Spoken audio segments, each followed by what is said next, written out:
perspective. You know what I mean? As Tyler Durden said from Fight Club, right? That there is some, to paraphrase him, there's something to be said for leading a minimalist life because the things that you own eventually start owning you. They do. And I all about minimalism and not being controlled by my stuff. Yeah. So hello, chat. Hello, Glenn, Chesterton, John, Tobin, Grant, Farmer. Glad to see that you're all here today. It's Friday, right, guys? Heck yeah. All day long. So.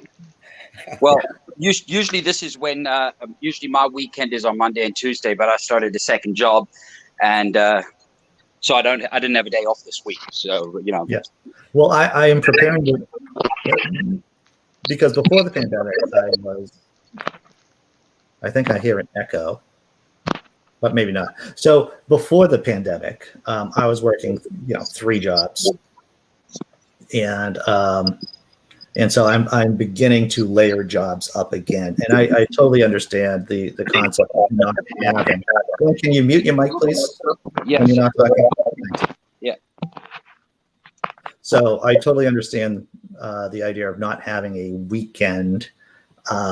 Yeah. So I've been trying to, and this has been actually difficult for me. Is that I've been spending time, and I don't want to say like I'm getting soft in my old age, but it's like working so much. Is that really what I want to do? But on the other hand, if I don't work so much, there are certain psychological issues that I get. So I do like working. It does keep me occupied. I haven't had a job for a bit, but shit, I'm working every day. You keep yourself busy, dude. I see you on Facebook. You're out there in the garden.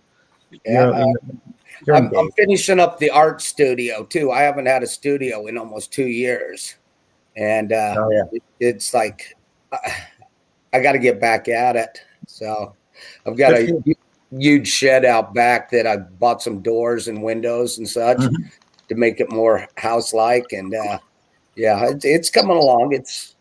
There'll be new pictures posted up next week. So hopefully we'll get it together. Yeah. So Tobin, you saw the Bo Burnham special last night, huh? Yes. Yeah, I enjoyed it.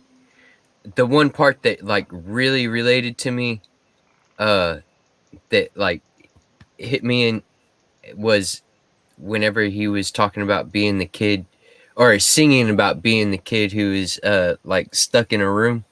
I really enjoyed that part, but I won't say too much more. Right. Yeah, because it's difficult to actually talk about these things. Yeah, I don't want to spoil it for nobody else. Without spoilers, But just a beautiful filmed special too. Talk about that this lighting was put to use. Yeah, it's Bo Burnham. He's a comedian. He just dropped his special on Netflix called Inside. Okay. And it's really, he did it all during the pandemic, and it's a slice of magic. That's what it is. Well, I've just recently got into the Netflix thing. I didn't know that Canada was so damn violent. I've been watching this program called Trailer Park Boys. Oh man, I love it. Bubbles. Oh man, I love Bubbles. You guys, if you want to watch, if you want to watch a good Canadian comedy, watch Corner Gas. It's set in a place. It's set in Saskatchewan, and Saskatchewan is known for being flat.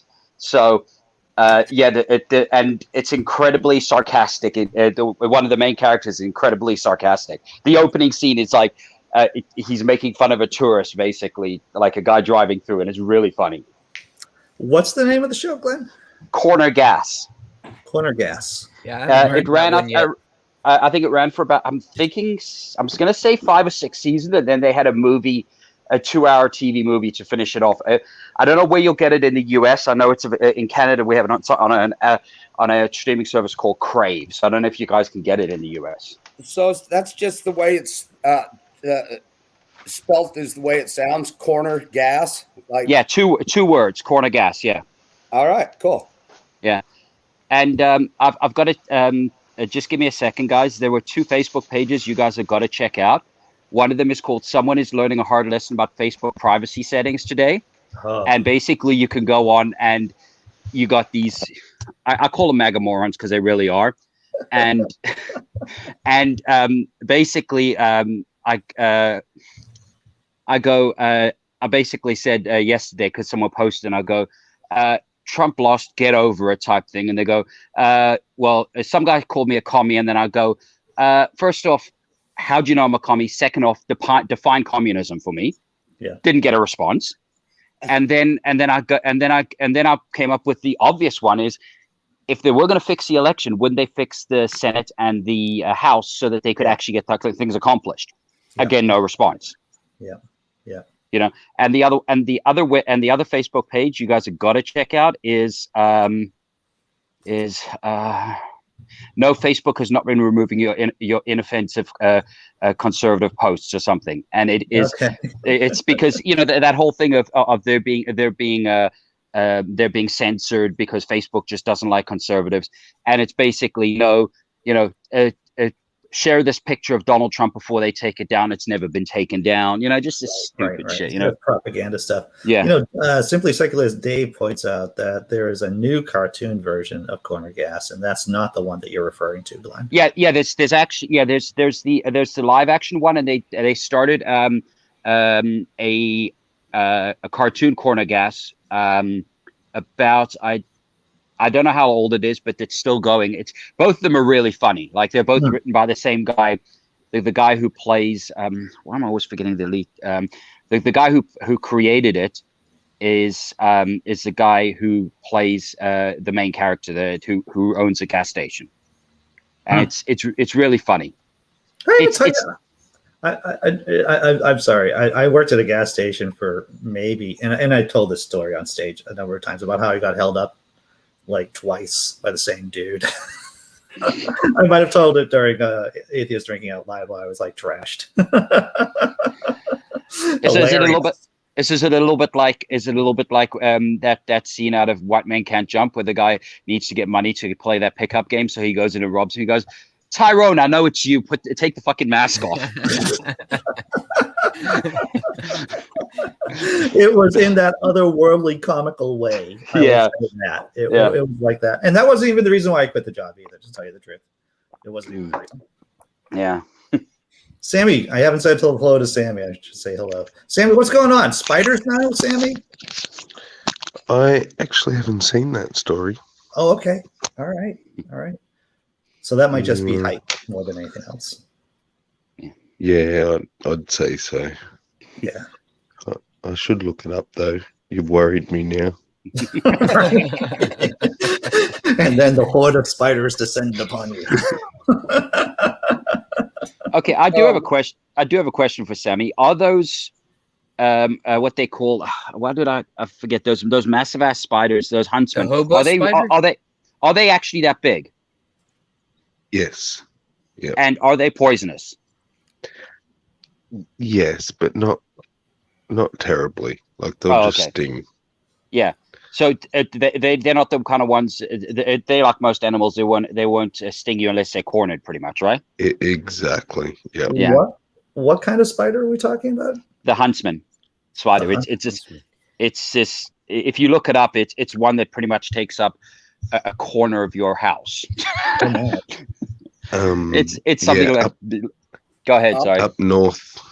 Up north, they get like dinner plates. I'm taking a look at a picture of one right now. It's horrible.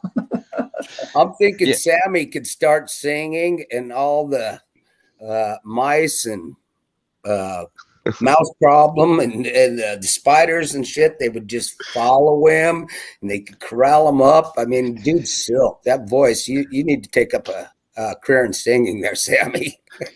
I actually offered, John, but they couldn't pay me enough. Oh, shit. I offered the whole Pied Piper thing. Right. Which I would have to say is still one of the darkest stories out there in terms of fairy tales, the whole Pied Piper thing. Well, the whole song, the whole thing is when you talk about Pied Piper, leading the rats. And then I honestly, like, it comes back to politics. I think of Trumpsters. It's if anyone is I don't know how many of you are heavy metal fans, but there's a song called what's the hell's off of Megadeth, yes, and it's basically the line is led rats through the streets. Sing like marionettes. Are you guys trying Symphony of Destruction? Symphony of Destruction. Are you trying to tell me you haven't seen my video of Symphony of Destruction overlaid over Trump's campaign speeches I made back in 2000s? I know, right? No one's going to watch all my videos. I understand. I kind of remember seeing something. I don't know if it was yours, but it might have been. Someone sent it to me. It's honestly, like, you read those lyrics, and my God, if it doesn't, like, if it was made,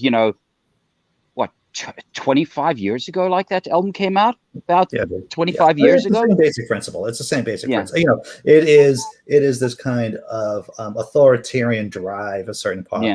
It happened in Rome. It's happening now. I mean, it's just part of the species, whether we like it or not. Yeah. Is that on YouTube, Andy? Yeah, dude, it is. I don't even know. Yeah, let me.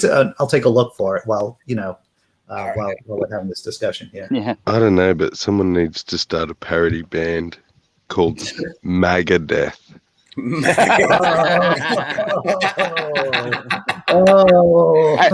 you know what? The fact is so many of Megadeth's songs are so political anyway. You wouldn't really have to change many lyrics on that. just to like, hey, this goes out to your Trumpsters, because you wouldn't have to change anything on most of them.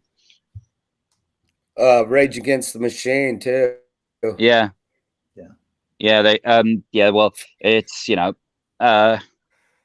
it's like I say, I like how everyone tells always celebrities to just keep quiet and stick to music. You really should, like, when they say that to someone like Rage Against the Machine, I go, have you heard one of their songs? Just one. Just one. Just one of their songs. If you heard one of their songs, you'd know that's what they're about. Well, their guitarist Morello. Tom Morello, I believe it is. Yeah, Tom Morello. He's a political science major from Harvard, I believe. Yeah. I mean, it's educational rock and roll, baby. Yeah. Something with substance. Yeah, I don't know. Like, I got burnt out listening to a lot of music that comes like with just like love songs and stuff like that. And whenever I heard Rage Against the Machine, I was just like, fuck yeah, somebody who gets System of a Down. Like, give me something that has substance. Yeah. Well, that's the thing. Down does it for me. It's like boom, in your face, hard. I used to be really into them, but I started really paying attention to their lyrics, and there's some like really Christianese stuff. I actually took one of their songs, them talking about spirit moves through all things, and I redid all the lyrics to it. I play a cover of one of their songs, but all the lyrics are changed to it. Yeah, but how many people write songs about tapeworms? Come on. Pull the tapeworm out of your ass. Hey.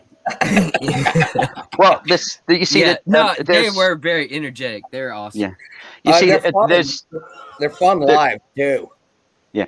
There's actually bands that I like despite the fact, like I went years ago because they actually had a method that they weren't just like they were Limp Bizkit with actual meaning, was POD, because they were Christian, and they were unabashedly Christian, and their lyrics were some of their lyrics were a bad thing, but it was more about hope than preaching religion. But they had a good sound. Yeah. All right, so they talked about social issues and things. Yeah, exactly. Yeah. I found the video. It's going to demonetize this. It doesn't matter, right? Because pennies anyway. But I did find the video, and this I'm not going to play the whole thing, but maybe you'll find some enjoyment out of this, gentlemen, and chat. Those in the chat. Let's see if I can do this right and quickly and efficiently.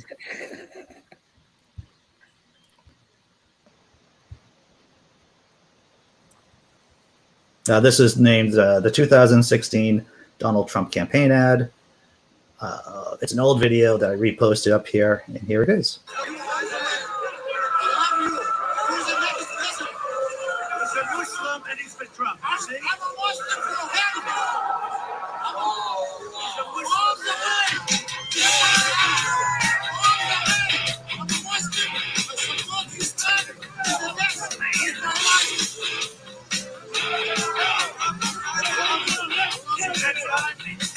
One of the things that has grieved me enough in this election has been the treatment of Donald Trump. They're making a very strong statement by supporting Donald people's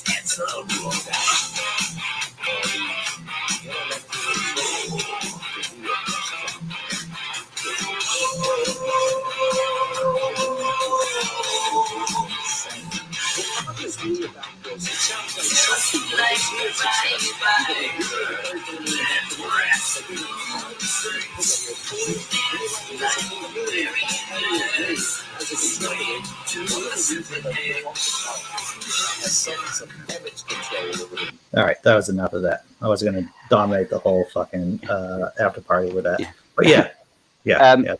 I actually saw this video, I think, where they took Trump's actual words and used them in one of those songs, where they used him and they posted his words and then used it as found his words to match up with the lyrics of a song, like one of those songs, and that was really good.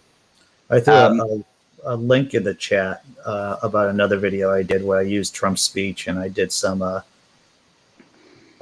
overlaid a part of Triumph of the Will, I think it was, from the night. Triumph of the Will was basically a National Socialist Workers' Party, a Nazi film. Basically, it's about Hitler's speeches and everything like that. So I overlaid Trump's speech, and that's in the chat, everyone. So I've been working on Donald Trump and MAGA people for since day one, basically. But you see, we were talking because I find that, and it is a little bit of a cliche and a stereotype, but I find that outside of folk music and the really underground hip hop movement, the music that talks most about politics is heavy metal, by politics and personal and issues. Punk rock was there too. Punk rock is definitely there. A classic old school punk. Well, you see the problem with the music that is really outside of the big bands, heavy metal wise, the music where they talk about politics, it's really mostly underground, especially when it comes to punk or when it comes to the hip hop scene, because the hip hop scene that dominates, unfortunately, is all the crap that just talks about women, drugs, champagne, and their $5 million Bugattis. Well, I think when you get to the top of pop music, it's difficult to be anything else but to appeal to the broadest audience. Yes, exactly. Country music's the same way, Yep. Yeah. It's almost like getting it to where all those genres just kind of make up pop music, and they're just like it. Country, I don't know. The radio stuff it's like become this big amalgamation of just syrupy, soft served crap. Mindless. You see, made for TikTok. Made for the masses. You've got to be able to shake your booty. Yeah, that's one of the reasons I really enjoyed the Bo Burnham special, because his music was very dynamic, and that's one thing that I look for in music is dynamics. I think like with computers and stuff, it's really made everything very just exactly on point. And basically, if I hear a certain amount of a song, I will know where the rest of it is going, by the timing, because it's just so. But math to it, music, it sounds better to me whenever it's speeding up and slowing down, it's fluctuating, and volume and stuff like that, dynamics. If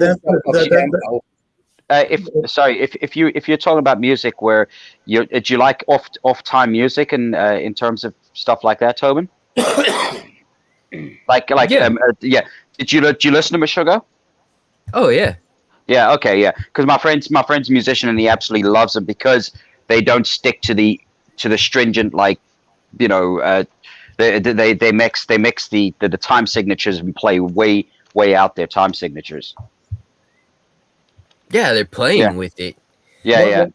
What I'll say about the Bo Burnham special, but you could also see this is that his songs, you expect them, you know, it isn't just, you have to defy expectations with music, regardless of what kind of art form you're in. Now, you can't defy them too much, but you could tell in his songs, you're thinking, oh, he's going to sing a beat or a word, but he jumps over that. It's almost like improv, because that's what improv does, is that you're not thinking about the next thought, but you're thinking about the thought after the next thought. And that's what I saw. And because it's comedy music too, comedy music of type. And it's like, wow, I see what you're doing there. And it's freaking brilliant. That's what it is. Yeah. Start talking about comedy and music and everything. Yeah. I go off on these tangents. Thank you for tolerating me, everyone. And my obsession. Speaking of music like that, Tobin, what did you think of Augie March? Was it you was going to give Augie March a listen? Oh, wait a minute. Yeah, you showed me them a little while back, didn't you? And there was like a 5 or 6 piece band, and they were playing a show. Yeah. No, that was very like calm and like chill music, but very well put together, and everyone sounded really good.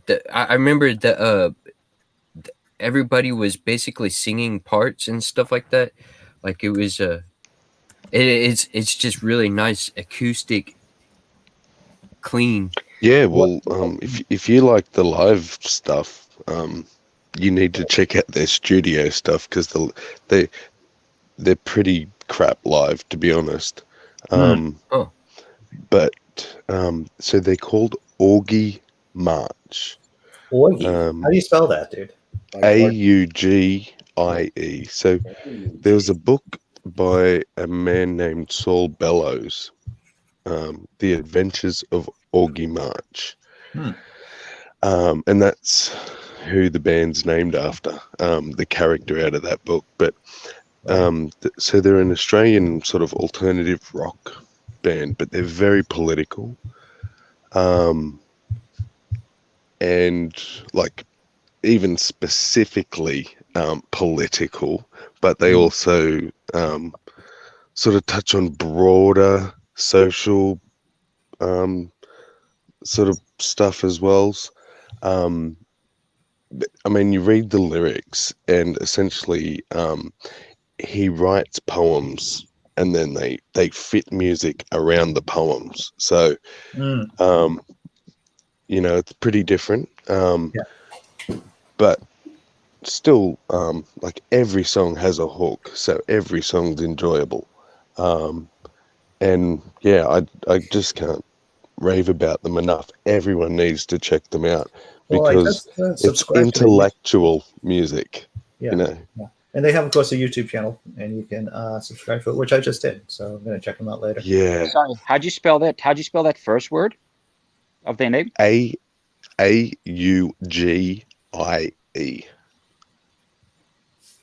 March. And March is in like March of the. Yeah. Yep. Okay. Yeah. Yep. Oh shit! I had it all wrong. I had it wrote down orgy match. I spelled it wrong too, John, the first time. I'm like, how do you spell that? And yeah, you know, there's a bit. I won't say slower. Like there is some slower stuff, but it's not heavy music by any means. You know, it's not rock and roll. but I think there's something in there for everyone, and just the intelligence of the lyrics. There's nothing else out there I can compare them to. It's like so I highly recommend it. Trying to compare anything to Frank Zappa, it can't be done. Yeah, exactly. And to find musicians or artists that are that unique is so rare. Yeah. Yeah, it's kind of well, you say in terms of originality, because everything's been done. When you get a new genre of music, it's a breath of fresh air, and it's even if it's a subgenre of a certain kind of music, then it's because everyone's everyone's trying to sound a little different, but then unfortunately the problem is you do see it a lot in I saw it a lot because obviously I'm a heavy metal fan, but then there was this thing called metalcore, which is bands like Killswitch, Engage, and stuff like that. But then them and a couple of other bands were the originators. But then everyone said, "Oh, this is going to make us money." So, and of course, then the record companies get involved, and they just, and it gets done to death. And then it's like there are bands they go, "Oh, well," and I haven't heard enough of them, but I saw this Australian band at a festival in England, Parkway Drive, and I'm going. It just seems like, okay, I know what part of this song is going to come up next. I know he's going to scream here, he's going to sing here, and it just seemed like what I actually call it metalcore by numbers, because you could tell right, and you do see a lot of it when these bands get big, but the ones that are still around in 20, 30 years are the ones that actually that have actually stuck to what they do, because all the other bands that people know are just there because they got signed because it was a fad at the time, So can I just read you guys one? It's my favorite verse, and it's from a song called AWOL, and I love it for so many reasons, but just an example of how brilliant a wordsmith he is. So he's talking about himself, and he's obviously just, I think at the time he was 36, and he writes the line, 36 cycles, give or take a sum, the sum of that experience, how to keep running. Oh, I know justice, it's a birthright if you're born right, and I know how handsome's that trick of the light. So don't be mistaken in thinking I'll do right, given the chance to do wrong again and again. Just brilliant, 36 cycles, like. I'm looking forward to listening to the music, or his music, or the music. So Phil Lister is in here, and he was greetings from the Swedish archipelago. So I had to look up where the Swedish archipelago is. That's what I do when I'm not talking, everyone. I'm looking at the chat trying to figure out what people are saying. Archie Lego? Archie Lego. That's right. I don't know if anyone else is watching Lego Masters, the show, but I don't want to switch, gears, but I've been watching Lego Masters too. Hey, I'm going to slip out. Here comes my little guy. All right, dude. Good seeing you, John. I'll shoot you that message on Facebook. Take care. Later, John. See you, dude. Yeah, so now I know where the Stockholm archipelago goes. Go ahead. I'm sorry. Yeah. That's with Canada finally opening up. I say God, but anyway, live music, which I haven't seen in about 2 years now, like a year and a half at least. I just can't wait for it to come back. Like, I know you guys probably in the US don't have that issue. We do in Canada because, with travel restrictions, obviously most bands can't even, get across the border, so. So it's yeah. I don't know, because I know a lot of the big parts of the U.S. have completely fully opened up. For better or for worse, yeah, indeed. Like I said, I stumbled onto an open mic the other night down the street from me. Didn't even know that was their first open mic, and so things are definitely opening up in the Boston area. Yeah, were you the one that spoke about? Yeah, you were the one that spoke about the Foo Fighters concert that was. The food vaccine. People who've been vaccinated, they're the only ones welcome. Yes, because I kind of it's that was actually kind of funny. I told my girlfriend that. I told my girlfriend that, and when I told her, and people protested, she goes, "Oh my god, fucking morons!" Like just the people who probably would who were protesting outside probably had no interest in the band whatsoever. Like Ricky Schroeder, right? He was a celebrity, right, outside protesting the Foo Fighters concert. It's like, I would just like to sit down with Ricky Schroeder and just ask him about his thoughts about the music of the Foo Fighters. Yeah. And then how many times he's seen them in concert. It's like, well, his response would probably be like, well, that's not the point. Oh, other Foo Fighters news. I don't know if you guys have heard. They are actually doing I forget the name. I just found it on Facebook. They're doing a disc. They've changed their name for one album, and they're going to be doing a disco album. A disco? I'm not even kidding. It's check it. Yeah, it just is a joke, right? Like it's you know what? While I'm doing this, while I'm talking, I'll actually go into my Facebook and try find it. Find the article. And I'm going to talk about spiders in Australia for a minute. And I'm looking at CNN from yesterday's story. It says residents in the Australian region of Gippsland in the state of Victoria were greeted with layers of gossamer cobwebs after the area was hit by severe flooding. So I guess the area was hit into some. That's just garden variety stuff, Sammy. Yeah. Oh yeah. Sorry. It was for Record Store Day, and they're going to be called the DGs. The DGs. That's funny. for Record Store Day. Right. It's going to be freaking hilarious. You were talking about people protesting and not even being interested. I just saw it in my head. I imagine Ricky Schroeder's response would be like, "No, I love the food fighting. I'm a big fan." Yes. But what is it with has-beens in Hollywood being MAGA? Like, like I remember 5 years ago, it was, oh God, at one point it was John Voight. Then there was that guy that had 5 minutes of fame as a TV star after being a model, Antonio Sabato Jr., Ricky Schroeder. Why is it the has-beens? Like, can't they get anyone current and relevant to actually support their shit? Well, there's an incentive. It's a good sign that's what happens to people like that. Yeah. It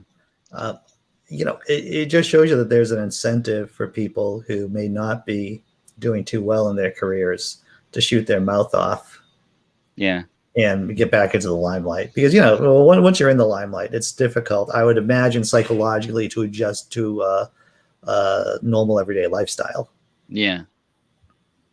Well, there's people that have done it all right, and then there's people that either went bankrupt or and had to find a way to make money. So you always have to save your pennies. Doesn't matter how much money you got coming in. You always have to save your pennies, because otherwise you're going to be pitching reverse mortgages or Car Shield or some other kind of con. Yeah. What happens to child stars? I don't think anything good happens, Cryptomaria. There's some child stars who do, make the transition to adulthood as mature people, but it's just a lot of pressure on kids, right? Oh, something I don't know if you guys know. You know that Elijah Wood is in Back to the Future Part 2? I didn't know that. Oh. Okay. This is it's a 10-second clip. You'll if you blink, you'll miss it. When Marty walks into the cafe in the future, in the 2015, so the future. Oh, to do the shooting gun? Yes, one of those kids is Elijah Wood. Oh no, man! I have that DVD set. I'm gonna look back at that. only reason I saw it, I think I saw it on like a Looper or something, like where they go child stars or stars you didn't know were a thing, or like that Daniel Craig was a stormtrooper in one of the later Star Wars movies. I'm sure you heard that one. I didn't know that. Yeah, Daniel Craig said, "I want to be in the Star Wars." He goes, "Just give me a thing as a stormtrooper." And I think he had like don't even think he had to talk. He might have had a 10-second, like he might have spoke, but they didn't show his face. That's hilarious. Yeah. Well, I saw an interview with Macaulay Culkin, and he seemed like he appears to be somewhat normal still right now. Yeah. I don't know. He went through a lot of shit, like when he, same thing with I'm trying to think who was the one that what's the redhead that went off the rails from Mean Girls, because her parents her parents like just was like what they did to him. And same with Macaulay Culkin's parents. Lindsay Lohan, yeah. Because when money's involved, parents don't if they can see the big fat $1 million paychecks coming in, and these kids aren't of age, why do you think like so many of them end up divorcing their parents? Pretty much.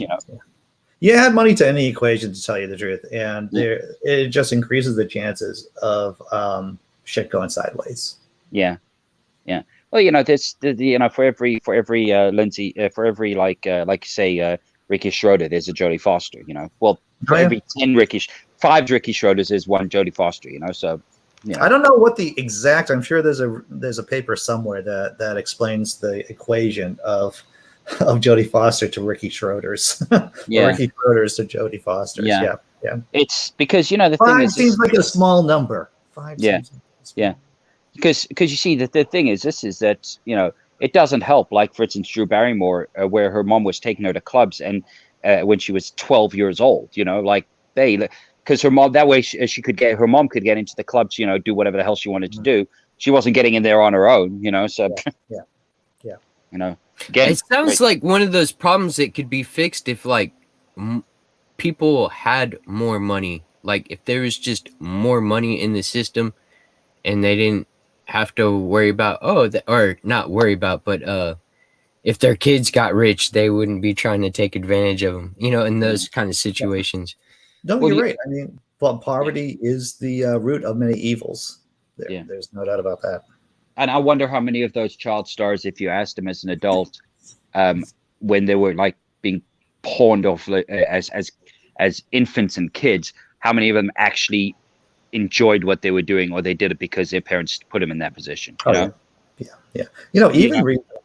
was watching a commercial for a reality show, and it was like kids. It was like a cooking competition with kids, with the young kids too. It's like I would never put my child up into that situation. Are you talking that not Hell's Kitchen, the one with Gordon Ramsay and stuff, where they're like 10-year-old kids like doing the cooking competition? It's ridiculous, to tell you the truth. And my kids were watching the commercial with me. It's like, see this? That would never happen for me. But the thing is, how many?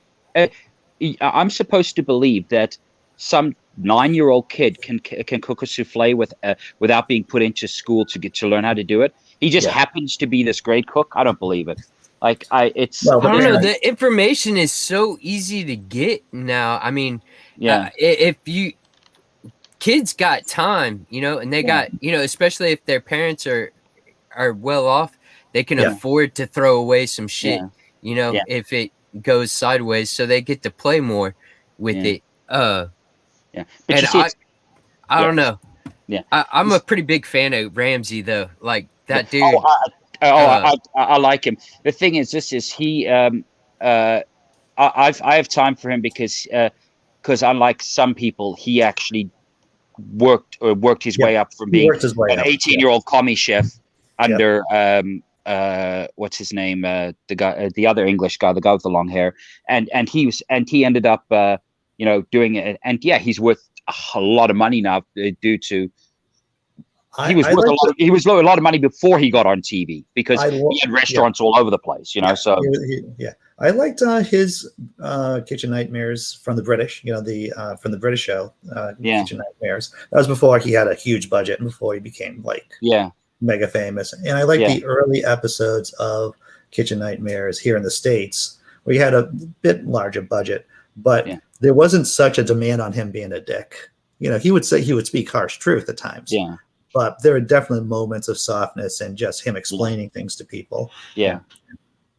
The thing is, this is that while yes, do they say some people say that what he does on the TV like that is partly an act, but trust me, sure I've worked in kitchens. That is exactly how kitchens are. It's high stress. Yeah. So you're yelling at each other, almost killing each other, and then 5 minutes later, so where are we going for a beer after work? You know, so that it's because you either yell at each other or you're going to punch the wall and break your fist. You know, so I've never gotten to eat at one. Yeah, a friend of mine love to have. A friend of mine years ago, a couple I knew, they went for his birthday to Claridge's in London, and they said it's one of those things you do it once because it literally is you're looking at about I think he said it was a slightly over like £200, which is, you know, expensive. Yeah, but like you get the shaved truffles on top of a pasta and type of thing. It's a once, like it's something that I'd like to do just once or something. You know, I could never afford, you know, to go there on a weekly basis. You know, Jesus. Yeah. You know, it's like $700 for a meal. You know, so especially if you could learn how to cook like that and just make it your damn self. Do you think? Well, that's the thing, right? I'm working 7 days a week. Do you think I could afford fucking truffles? Oh yeah. Yeah. And so it's we're there. Okay. I was trying to think of something and I completely lost my train of thought. Girlfriend says, "Oh, I really want to eat at whatever the place that you mentioned." Like, yeah, it's Claridge's, and it's you know, he's, like I say, he has restaurants all over the world, and you know, it's I think Ramsey Corp is worth like, I didn't even want to know how much money. Like the corporation that has his name on, Jesus, it's got to be close to $1 billion or something like that. I think if there was a timer, or if there was a ledger on how much time I've spent at what places in my life, I think I've spent a lot of time, way too much time in diners and coffee shops. I have to tell you. I'd say probably my favorites. I like going out to dinner and stuff. I love going out for breakfast more than anything. Oh yeah, eating breakfast out. You just get up, you go have your coffee, go have your breakfast, then go back to sleep. There's a South Street Diner, one of the few 24-hour diners that's open here in the Boston area. I don't know if they're open now. I hope they are, because I would love just to drop in there at like 1 o'clock, 2 o'clock in the morning.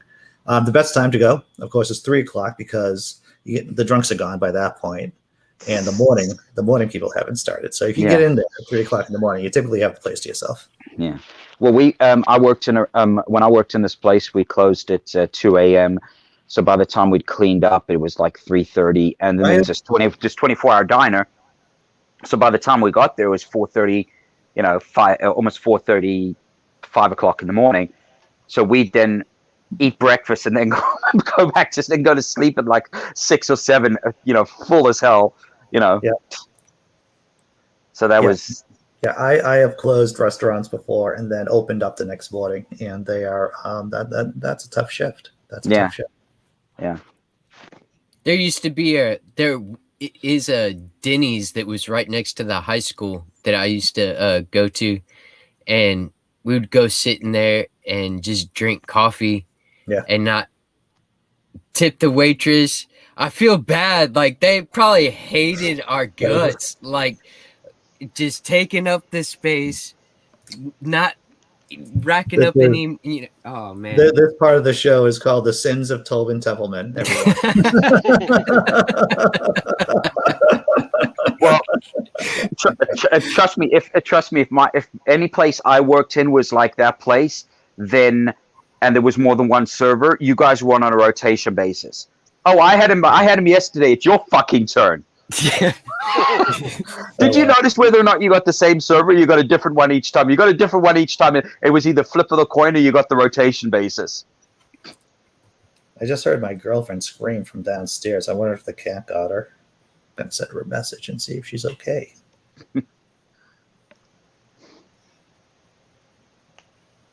All right, we'll see what happens. Yeah. Yeah, because like I say, you work in the restaurant industry, and there's that one person that comes in. Either they're just a complete asshole, or they never tip, or they just are difficult to serve, and it is strictly a rotation basis. It's like, yeah, I had him yesterday, or I had him the last time they walked in. You get to have him this time. It's like, you know, and they do that. They do. They conspire, and they will remember your face. Yeah, I can speak about that. Yeah. You know, I have to tell you, if anything goes wrong in terms of having a bad experience with the waiter or the waitress or with the restaurant before I order, I'm like, because you're held hostage. People don't realize this. Customers don't realize that they are held hostage by the cooks and by the wait staff. You're trusting them with things that you're putting into your body. Yeah. Right? Things you're putting in there, and you're going to give those people crap. Like I said, man, even after working in the industry, it's like if things start going sideways for whatever reason, I'm like, if I'm with someone, I'll just be like, they could order food, and I'll be like, yeah, I'm just going to have a cup of coffee. Yeah. Or a bottle of water or something, that can't be tampered with. Well, like Ryan Reynolds says in Waiting, don't ever fuck with people that serve your food. Yeah, it should really be a basic principle. Yeah. You would think. Because you don't know what happens. But they're out there. They still do that stupid shit. They still act like assholes. The thing is, this is people. You see, the thing is, I've been in the industry for well over 20 years. I've been serving, I think, for well over 20 years. Like, yeah, I feel my age right now. And I honestly can say that I'd say I can count on both hands the amount of times that I've had really difficult customers. Okay. And a really difficult customer is something that I didn't cause. Like, if, for instance, there's I'll be honest, there's times that I'm very busy and I forgot to ring an order in, and they've been waiting, and I'm going, why haven't they got their food yet? And I go, oh shit, I haven't put the food in, like that happens. But I mean, just being rude because they're either having a pissy day or they're just assholes. And honestly, like, the amount of times that it's actually happened is rare, because, frankly, if you give the people good service, 99% of the time, they're going to be decent people, Sure. And if they're was it you that put pubes in my fish and chips, Glenn? No, well, no, it wasn't my pubes, but yeah, I was the one that did it. There's a bottle of pubes that are kept by the grill. Yeah, it's a communal jar. Everyone puts something. Well, I just gotta say, you were wondering why the salt was running away. It was lice. Oh, there you go. Talking about wait and what a difficult job being a waiter or being wait staff is. Danny Elfman. Once again, I was listening to Danny Elfman, who's the composer of The Simpsons, right? The Simpsons jingle, the Simpsons song, and a bunch of tons of other film soundtracks. And he was talking about how he tried to be a waiter for a while, right after, for a period of time. And he's like, yeah, I just sucked at it. Paraphrasing him, I just sucked at it. I couldn't. I got the orders wrong. And I just could not keep a job being a waiter. It's a tough job. It's a tough thing to do. It is. It really is. I think it's more difficult than being a cook, to tell you the truth, because I mean, just from doing cooking and looking what the wait staff have, just interacting with the public in general, I think is a task unto itself. It can be challenging. Yeah. Holy shit. Yeah. Indeed. So, you guys got any big plans for the weekend? Man, I'm getting so much closer to the end of a project that I'm doing. I cannot wait, and then I can be able to hang out and do more stuff on the internet. So you're building a place, right, Tobin? You're building a place? Is that the project you speak of? Yeah, that's exciting.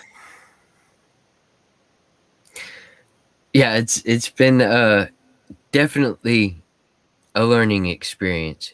A learning experience. That sounds well. It looks like you haven't damaged yourself while doing the project. You know, I move pretty cautiously. To a funny story. What's that, Sammy? I was saying that sounds similar to a funny story. A learning experience. A learning It was experience. a learning experience. As soon as Like, you hear funny I have story, a funny story. right, about how I had to go to the ER because of a nail gun. Yeah. Yeah. So, dude, so you're building a little house, aren't you? Yes. Yeah. So how little is? I'm just curious. I'm intrigued with little houses. I'm intrigued with living in small spaces. I bought a FEMA camper. Okay. And it was basically trash, except for the frame, and I stripped it all down to the metal frame to where it's just a trailer, and I built on top of that. So it's 30 foot plus long. Okay. And it's like 10 foot wide at one spot, and it narrows down in other section. But it's just a big open room to where we have like a communal space that we can all like hang out and eat, and then we've got a kitchen and a nice bathroom. Cool. So, girlfriend asks, how much is a FEMA trailer? I mean, what's the price range? If you don't mind answering, if you don't mind. I spent like 750, or no, I spent somewhere in between 700 and it was like 1,200 maybe I spent on that. I bought it from a place that I was working at, so I kind of got a deal. And it was also trash. It was pretty much trashed. Oh wow. Yeah. Cool. So what makes a FEMA trailer? What does that mean? Back in it was some years ago, Katrina or Rita hurricanes hit Louisiana and part of Texas, and part of the help from FEMA was to give these trailers out to people, and they just mass produced a whole bunch of them, and and after that time period of someone using the shit out of the one that I got, I bought it off of one of those places where old junk cars go. Oh, right. Dude, it sounds like you got a great deal. And FEMA is Federal Emergency Management Agency. That's right. Yeah. I was trying to remember that while I was talking, and it was not happening.